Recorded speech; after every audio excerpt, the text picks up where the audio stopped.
Bueno, vamos a continuar viendo la segunda categoría. Como ya les había adelantado, el dominio es el mismo, pertenecen al Estado nacional o provincial de modo originario las sustancias de segunda categoría, pero lo que varía en cuanto a su régimen jurídico y régimen legal son las formas de transmisión y las formas de aprovechamiento.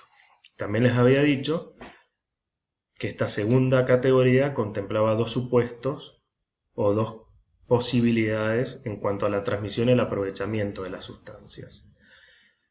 Nosotros vamos a empezar con el primer supuesto. Aquellas sustancias que por su importancia o en razón de su importancia se conceden preferentemente al dueño del suelo. No vamos a profundizar el porqué de esta división. Yo ya les dije que obedeció a criterios ya sea de la ciencia o de la industria cuando hablamos de importancia, y ya les dije que nuestro legislador se apartó y tuvo en cuenta la importancia estratégica. Obviamente no tiene la misma importancia estratégica que las sustancias de primera categoría, pero aún así, si el Estado ha reservado su dominio para sí mismo de forma exclusiva y se ha reservado la posibilidad o la obligación de transmitirla y que la aprovechen los particulares, son sustancias importantes. Vamos a ver primero aquellas que se conceden preferentemente al dueño del suelo. Incisos C, D y E del artículo 4. Acá encontramos la sal, la turba, la zeolita, baritina, encontramos abrasivos, sustancias con resina, los metales no comprendidos en la primera categoría, tierras que contienen algunos componentes alcalinos o de aluminio, etc. Les repito, no se las tienen que saber de memoria. Sí entender más o menos o enunciar algunas sustancias pertenecientes a esta segunda categoría. Ahora bien, ¿qué quiere decir esto o cómo es el régimen legal de esta concesión preferentemente al dueño del suelo? A diferencia de las sustancias de primera categoría, donde nosotros tenemos un descubridor que denuncia el descubrimiento y en caso de ser el primero que cumpla los requisitos establecidos por ley, va a ser el concesionario, es decir, el dueño de la sustancia mineral, el dueño de la mina. En esta categoría eso no sucede.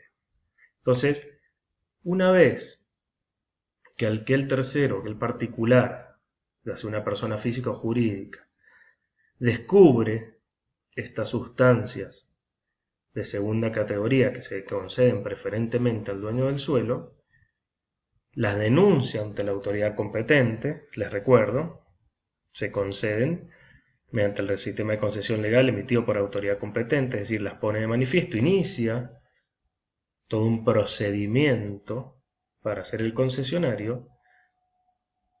Lo que va a hacer la autoridad es anoticiar al dueño del suelo para que éste ejerza o no la preferencia, es decir, haga suyo o no el descubrimiento. Entonces, si el dueño del suelo hace suyo, opta por este derecho de preferencia, no va a ser el descubridor, pero sí va a ser el concesionario y va a ser el obligado o quien va a explotar esta mina de estas sustancias de segunda categoría.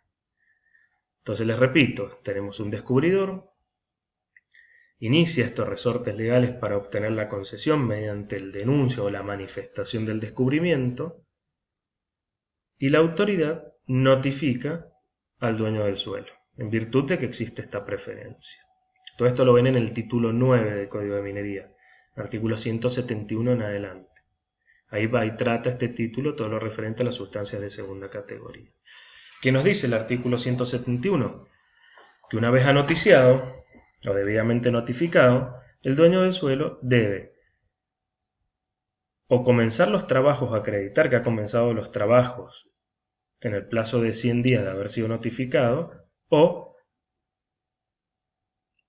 expresar la voluntad de forma expresa dentro de los 20 días de haber sido notificado de querer quedarse o querer hacer suyo el descubrimiento.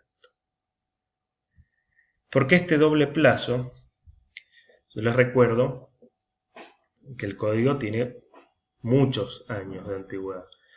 Entonces, a fines del siglo XIX, principios del siglo XX, muchas veces para el dueño del suelo era difícil trasladarse desde su domicilio hacia el de la autoridad para poner en conocimiento, para manifestar la voluntad de ejercer el derecho de preferencia.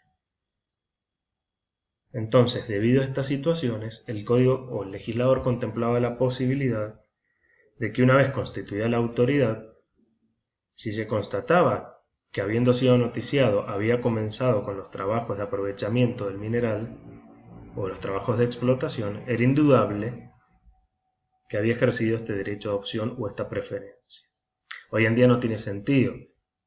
Vemos que rige el plazo de 20 días. Si bien está vigente el artículo en su totalidad, difícilmente, una vez anoticiados, no tengamos dentro de los 20 días hábiles la posibilidad de ejercer este derecho de preferencia. Aún así, bueno, así el artículo está redactado, continúa vigente, pero dado distintas situaciones especiales que contempla la legislación y la legislación complementaria, difícilmente podamos hacer uso del plazo de los 100 días. Les repito, tampoco vamos a ahondar mucho porque recién ahora estamos empezando a ver la materia. Entonces lo importante es que tengan claro cómo se ejerce este derecho de preferencia, ya sea en esta forma explícita, constituyéndose en la autoridad, por escrito, manifestándolo, o podríamos hablar de una manifestación tácita de la voluntad, comenzando el aprovechamiento de los trabajos dentro o acreditándolo dentro de estos 100 días de haber sido notificado.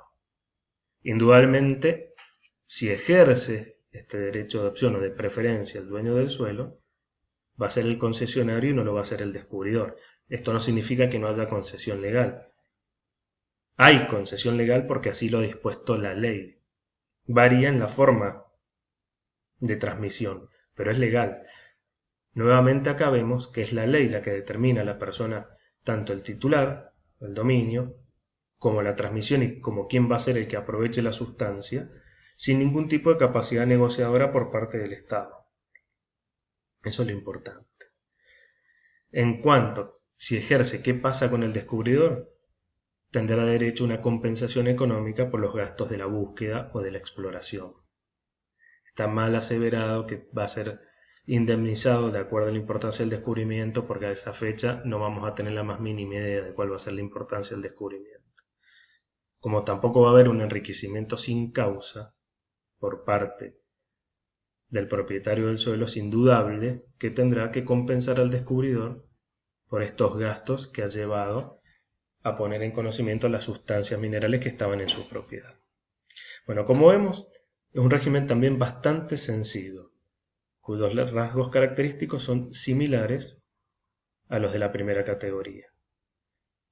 Dominio originario del Estado nacional o provincial, en forma exclusiva, y transmisión mediante concesión legal otorgada por autoridad competente.